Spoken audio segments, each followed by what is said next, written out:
The frequency only she could hear.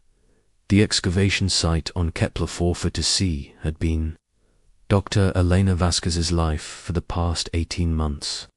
The red-orange sun cast long shadows across the ancient ruins as she carefully brushed sediment from what appeared to be a ceremonial altar. At 34, Elena had already made her mark in xenoarchaeology, but these ruins were different. They were older than anything humanity had discovered, and they seemed to whisper secrets in patterns she couldn't quite grasp. Elena paused in her work, pressing her fingertips against her temples. The headaches had started 3 weeks ago, coinciding with the appearance of the crystal formations. They weren't the sharp, stabbing pain of a migraine, but rather a deep, resonant ache that seemed to vibrate through her skull. Dr. Chen, the expedition's medical officer, had run every test imaginable. Brain scans, blood work, genetic markers, even experimental procedures designed to detect alien pathogens. Everything came back normal. The crystals had appeared overnight, sprouting from the ground in perfect geometric patterns around the dig site. They ranged from finger-sized formations to towering spires that reached toward the alien sky. Each one hummed with a barely audible frequency that made Elena's teeth ache. Her team documented them extensively, but the readings were inconsistent. Some instruments detected energy signatures, others registered nothing at all. Dr. Marcus Webb, the expedition leader, emerged from the command tent, his weathered face creased with concern. "Elena, we need to talk." His voice carried the authority of someone who had led archaeological expeditions across half the galaxy.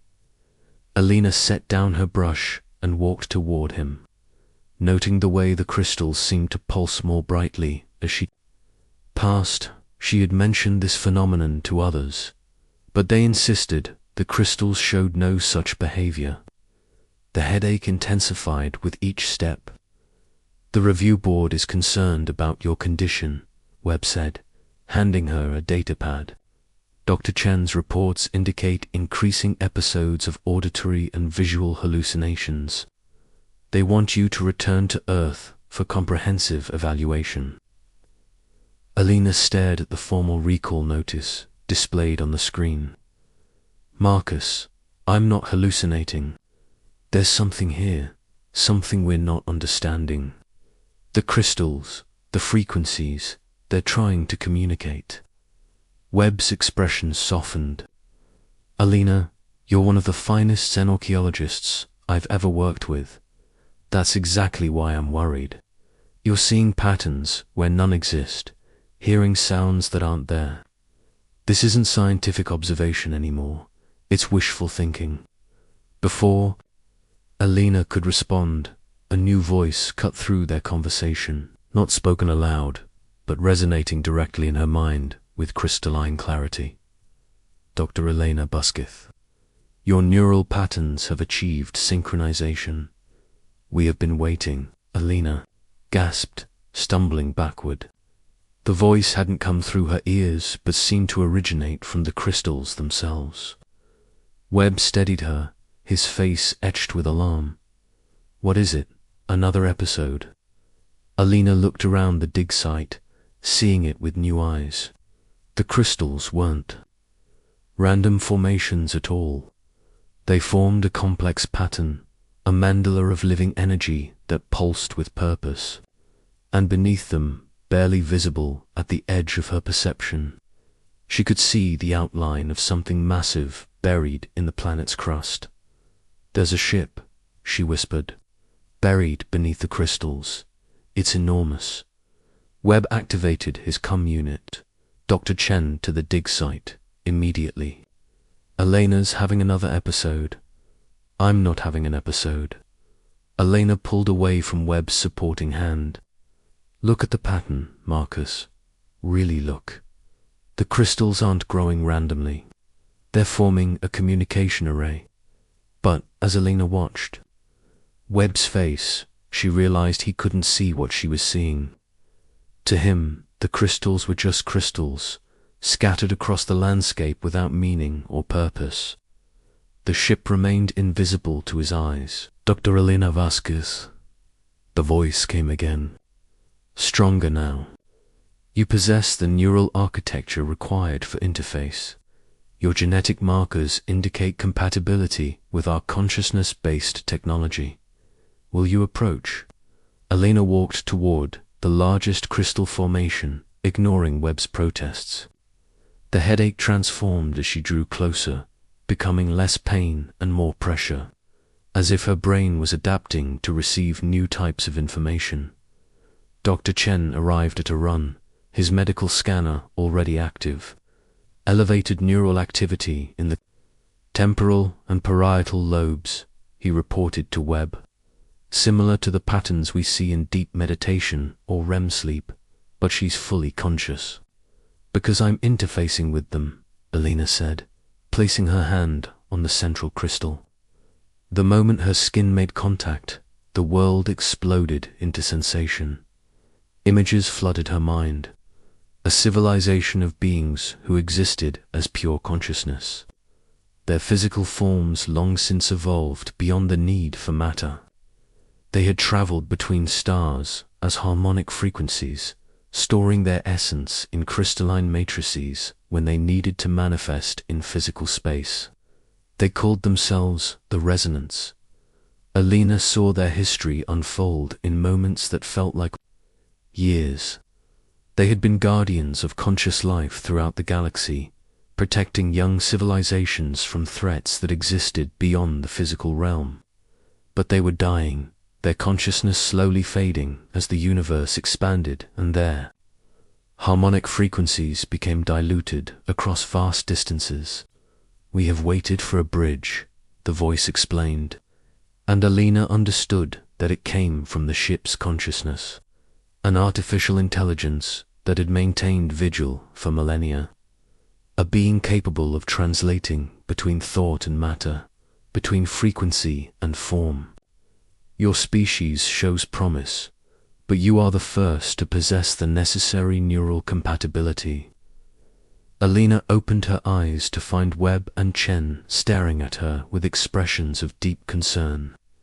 She realized she had been standing motionless for several minutes, her hand pressed against the crystal while her mind journeyed across eons. Elena, you need medical attention, Chen said gently. These episodes are becoming more severe. Your brain activity suggests you're experiencing complex hallucinations that feel completely real. They are real, Elena insisted. Everything I'm seeing, everything I'm hearing. There's a ship beneath us, Dr. Chen, a vessel containing the preserved consciousness of an ancient civilization. They've been waiting for someone who could hear them. Webb exchanged a meaningful glance with Chen. Elena, I'm ordering you to report to medical for immediate evaluation and sedation if necessary. This expedition cannot continue to operate with a team member experiencing complete breaks from reality. Elena felt the weight of their disbelief, like a physical force. She was a scientist, trained to rely on empirical evidence and peer review. But the evidence she was experiencing couldn't be shared or verified. Only she could see the ship, hear the voice, understand the magnitude of what lay buried beneath their feet. Dr. Elena Vasquez. The ship's consciousness spoke again. Your colleagues cannot perceive our communications. Their neural architecture lacks the necessary quantum coherence patterns. This limitation is not unusual among your species. You are statistically rare. Elena looked at the crystal in her hand, then at her colleagues who saw nothing but empty space where she felt a vast presence. The choice before her was stark. She could submit to medical evaluation, accept treatment for what others saw as a psychological breakdown, and lose this unprecedented opportunity for first contact. Or she could trust in what she was experiencing and take the greatest leap of faith in human history. How do I know you're real? She asked aloud, causing Webb and Chen to exchange another worried look in response. The crystal formations around the dig site began to glow with visible light. Not the subtle pulsing that only Alina could see, but a brilliant illumination that made both men shield their eyes.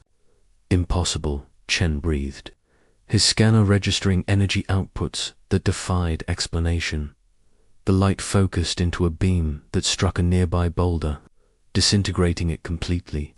The demonstration lasted only seconds, but left a perfectly spherical crater where solid rock had been moments before. Webb stared at the crater, then at Alina, then at the crystals. How did you do that? I didn't, Alina replied. They did. The resonance.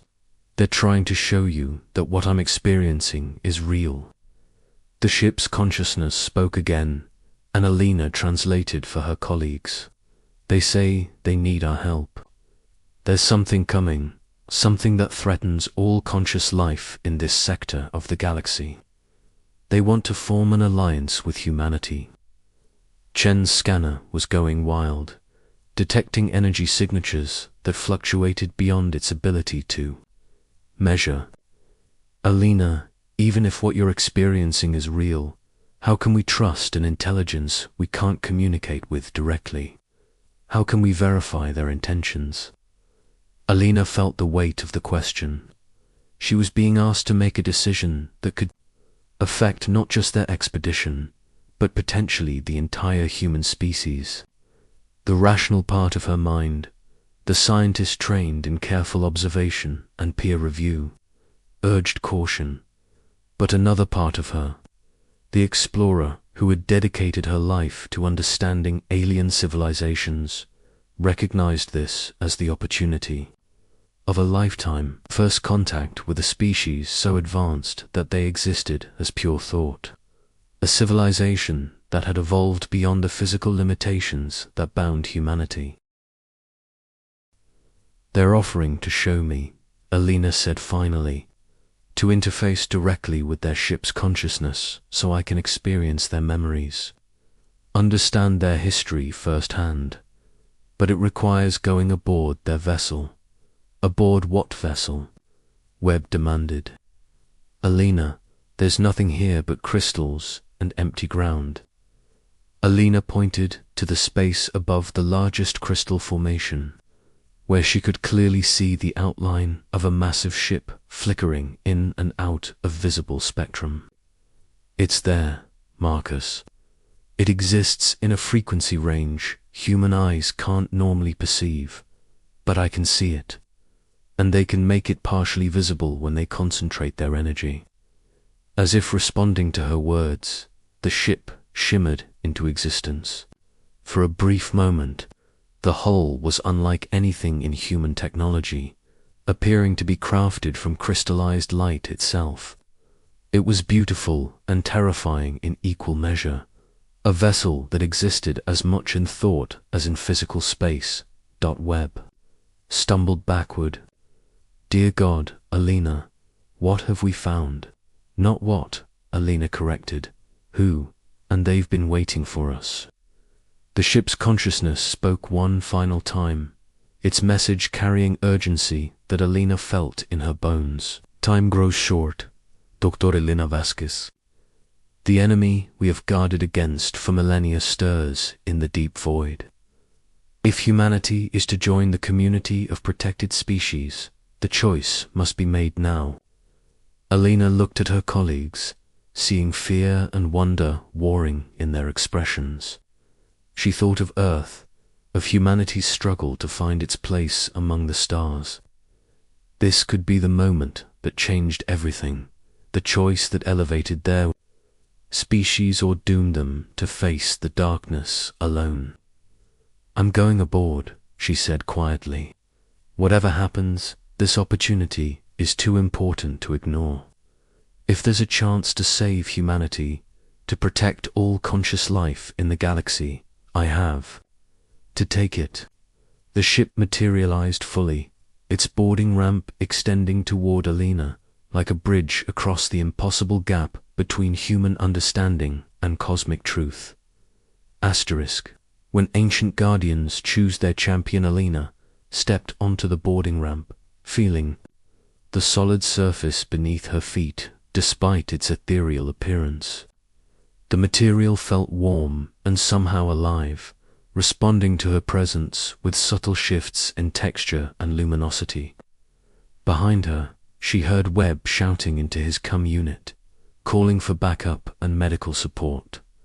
"Alina, wait." Dr. Chen's voice carried desperation. "We don't know what that thing will do to you. Your neural activity is already beyond anything we can safely monitor." She paused at the threshold, looking back at her colleagues. They stood at the edge of the crystal formation, unable to cross some invisible barrier that the ship had erected. Their faces showed a mixture of terror and professional fascination, the eternal conflict between human caution and curiosity. "If I don't come back," Alina called, "tell Earth what happened here. Tell them we're not alone, and that someone has been watching over us." The boarding ramp retracted as soon as Alina stepped fully inside the vessel. The interior defied every expectation she had formed about alien architecture. Instead of mechanical corridors and control panels, she found herself in a space that seemed to exist between dimensions. Crystalline formations grew from floor, walls, and ceiling, creating a cathedral of living light. "Welcome, Dr. Alina Vasquez." The ship's consciousness spoke, and this time Alina could see its manifestation. A figure composed of harmonic frequencies made visible, constantly shifting between humanoid and abstract geometric forms. "I am known as Harmony, the keeper of this vessel's accumulated consciousness." Alina approached the central formation, her scientific training warring with awe at the impossible beauty surrounding her. "You're not just artificial intelligence, are you? You're something more." "I am the collective memory of my species," Harmony replied. "When the resonance evolved beyond physical form, some of us chose to remain as guardians, maintaining watch over the younger civilizations that still required protection. I have waited 17,000 of your years for a being capable of this interface." The crystals around Alina pulsed in rhythm with Harmony's words, and she realized each pulse carried layers of information. Not just language, but emotion, memory, mathematical concepts that expanded her understanding in ways human education never could. "You said something was coming," Alina said. "A threat to conscious life. What did you mean?" Harmony's form solidified, taking on features that were almost recognizably humanoid. "In your language, they are called the Silence. Entities that exist in the quantum foam between realities, feeding on consciousness itself. They devour thought, memory, the spark that makes life more than mere chemical reaction." Images flooded Elena's mind. Vast dark forms moving between stars, leaving behind worlds where complex life had been reduced to simple organic matter. Civilizations that had flourished for millennia, reduced to mindless biological processes in a matter of days. The resonance fought them across the galaxy, Harmony continued. "We developed weapons that could strike at the quantum level, defensive networks that protected entire sectors of space, but we grew few in number while they grew many. Eventually, we could no longer maintain active patrol of all threatened systems." Alina felt the weight of cosmic history settling on her shoulders. "So you went into hiding, waiting for other species to develop enough to help." "Not hiding," Harmony corrected, "preparing. We seeded defensive networks on worlds where intelligent life showed promise.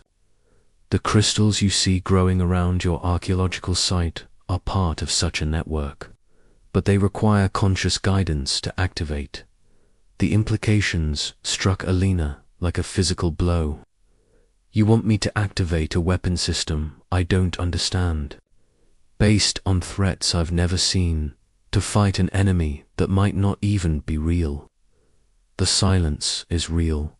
Harmony's voice carried absolute certainty, and they are coming. Our deep space monitors have detected their approach. They will arrive in this system within 47 of your standard days. Alina sank into what she realized was a chair, though it had formed from the crystalline floor. To accommodate her, why me? Why not someone with military training, or a government representative, or a team of scientists? Neural compatibility is not a choice, Harmony explained. It is a rare quantum alignment between consciousness and the fundamental frequencies that underlie reality. Among your species, perhaps 1 in 50 million possesses the necessary patterns. You are the only such individual within range of our activation protocols, and if I refuse, the chamber around them shifted, displaying images of the approaching threat. Alina saw darkness spreading between stars, worlds going silent one by one as the silence consumed everything capable of thought. Your world will fall with all the others, Harmony said simply. Humanity will join the countless species that never knew what destroyed them. Alina stood and walked to the chamber's viewing port, which showed her the archaeological site below. Webb and Chen had established a perimeter around the crystal formation, their instruments recording energy patterns they couldn't comprehend. She could see the fear in their body language, the way they maintained distance from something they couldn't see or understand. What exactly would I need to do? Alina asked. Interface directly with the planetary defense network, Harmony replied. Use your consciousness as a bridge between our technology and your world's quantum substrate. The crystals will form a resonance field that makes your entire system invisible to the silence's perception. And the risks. Harmony was quiet for a long moment. Neural integration at the required level has never been attempted with a being of your species. Success probability is approximately 63%. Failure would result in complete consciousness. Dissolution. Alina turned from the viewport to face Harmony's shifting form. You're asking me to risk my life, my very existence, based on a threat I have to take on faith. My colleagues already think I'm experiencing a psychological breakdown. How can I convince anyone this is real? You cannot, Harmony admitted. This is the burden of the bridge builder. To stand between worlds, understanding both, but fully belonging to neither. The resonance faced this same choice when we first evolved beyond physical form.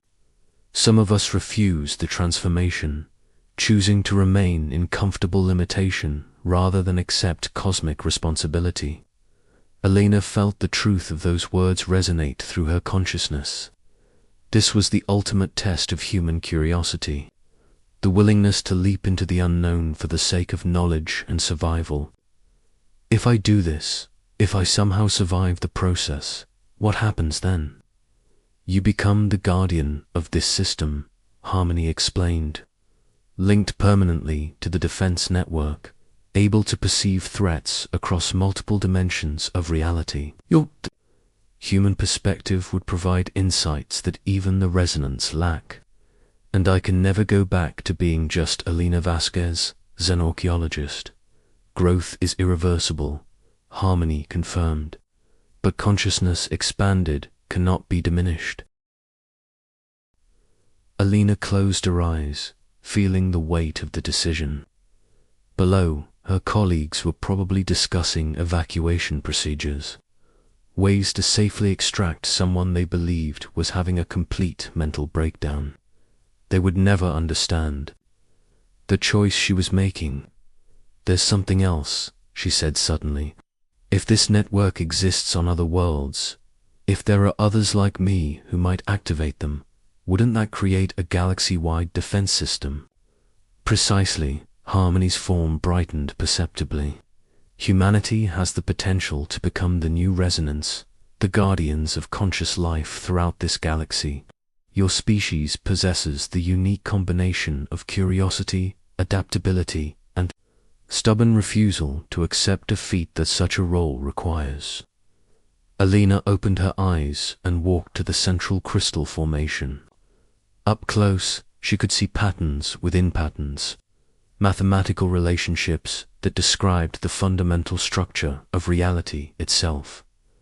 You've been testing us, haven't you? Not just me, but humanity as a whole. The archaeological sites, where you revealed yourselves gradually, rather than making dramatic first contact. We learned from past mistakes, Harmony admitted. Species given too much power to quickly often destroy themselves. But you have proven ready.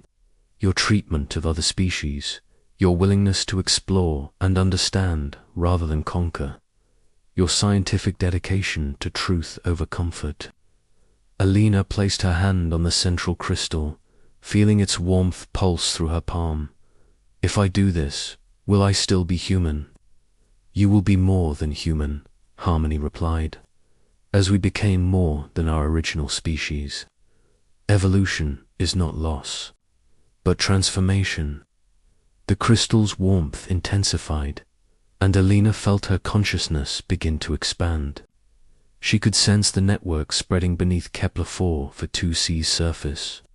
Crystalline formations connected by quantum entanglement across thousands of kilometers. Further out, she perceived similar networks on other worlds, some active, some dormant, all waiting for the right moment to defend against the approaching darkness. Dr. Elena Vasquez Harmony spoke formally. Will you accept the role of guardian? Will you become humanity's representative among the watchers of the galaxy? Alina thought of Earth, of the billions of humans who had no idea their world faced extinction. She thought of her colleagues below, of the children who would never grow up to become scientists and explorers if the silence consumed their civilization. I accept, she said quietly. The transformation began immediately. Alina felt her consciousness expand beyond the boundaries of her individual mind, connecting to the planetary network, to the deep space monitors, to the vast reservoir of knowledge. The resonance had accumulated over millennia. Pain and ecstasy merged as her neural pathways restructured themselves to accommodate cosmic awareness. She could perceive the approaching threat now, dark shapes moving between dimensions, consuming star systems as they advanced toward Earth's location. But she could also see the defenses activating across dozens of worlds. Other species who had accepted similar transformations. A growing network of guardian civilizations united in their determination to protect conscious life. Alina felt herself becoming something new, neither fully human nor fully resonance, but a bridge between species and dimensions. She was still Alina Vasquez, xenarchaeologist, but now she was also the guardian of Sol System, protector of humanity and all life that thought and dreamed and wondered about its place among the stars. Through her expanded awareness, she sensed Webb and Chen below, still trying to understand what had happened to their colleague. Soon, she would need to find a way to prepare humanity for what was coming, to help her species understand their new role in the cosmic community. The silence approached, but humanity would not face them alone. The galaxy's defenders were awakening, and Alina Vasquez had become the key that unlocked Earth's true potential in the crystalline chamber of the resonance vessel. Surrounded by the accumulated wisdom of an ancient civilization, Alina smiled. Humanity's greatest adventure was just beginning.